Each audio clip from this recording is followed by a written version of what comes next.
নমস্কার বন্ধুরা, আজ চলে এসেছে একটা নতুন রেসিপি নিয়ে, আর সেটা হচ্ছে পোলাওয়ের রেসিপি। তো প্রথমে তো আমি এখানে নিয়ে নিয়েছি 2 বাটি আর হাফ মতো চাল, গোবিন্দভোগ চাল অবশ্যই, আর সেটা ভালোভাবে ধুয়ে জল ছড়িয়ে নিয়েছি। এবার আমি ওর মধ্যে মিশিয়ে নিয়েছি সামান্য পরিমাণ হলুদ গুঁড়ো, সামান্য পরিমাণ নুন, 1 চামচ মতো আদা, এবার সেটা তোমরা ঘষেও নিতে পারো বা পেস্ট করে নিতে পারো।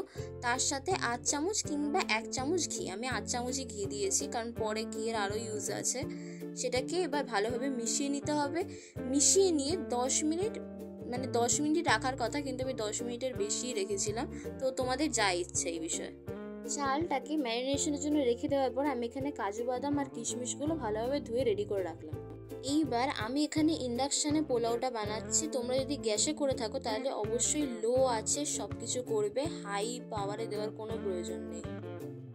এইবার এখানে কড়াইতে আমি একটু সাদা তেল আর ঘি দিয়েছি প্রথমে, তার মধ্যে আমি তেজপাতা আর গরম মশলাগুলো একটু নেড়ে চেড়ে নিয়েছি। তারপর যে কাজু বাদাম আর কিশমিশগুলো ছিল সেগুলো হালকা ব্রাউনিশ হওয়া অবধি ফ্রাই করতে থাকলাম। তারপর ম্যারিনেট করা যে চালগুলো ছিল সেগুলো দিয়ে আমি হালকা হাতে নেড়ে চেড়ে নিয়েছি। এখানে কিন্তু হাতের বেশি জোর দেখানোর কোনো প্রয়োজন নেই, যা করবে হালকা হাতে আর লো ফ্লেমে করতে হবে। এইবার তোমরা যতটা চাল নিয়েছো তার থেকে ডবল পরিমাণ জল দিয়ে কড়াইয়ের ঢাকা যদি কোনো ফুটো থাকে সেটা বন্ধ করে 10 মিনিটের জন্য রেখে দিতে হবে। 10 মিনিট পরে এসে তোমাদের চেক করতে হবে যে ভিতরে কোনো জল আছে কিনা। যদি জল না থাকে তাহলে খুব ভালো, তাহলে গ্যাস বন্ধ করে কড়াইটা আবার ঢাকা দিয়ে কিছুক্ষণের জন্য রেখে দেবে। আর তারপর ফাইনালি পোলাও রেডি। কেমন হলো এটা অবশ্যই কমেন্ট করে জানিও, আর তোমরা যদি ট্রাই করতে চাও তাহলে অবশ্যই ট্রাই করে দেখতে পারো। আর কার কার পোলাও পছন্দ অবশ্যই কমেন্ট করো।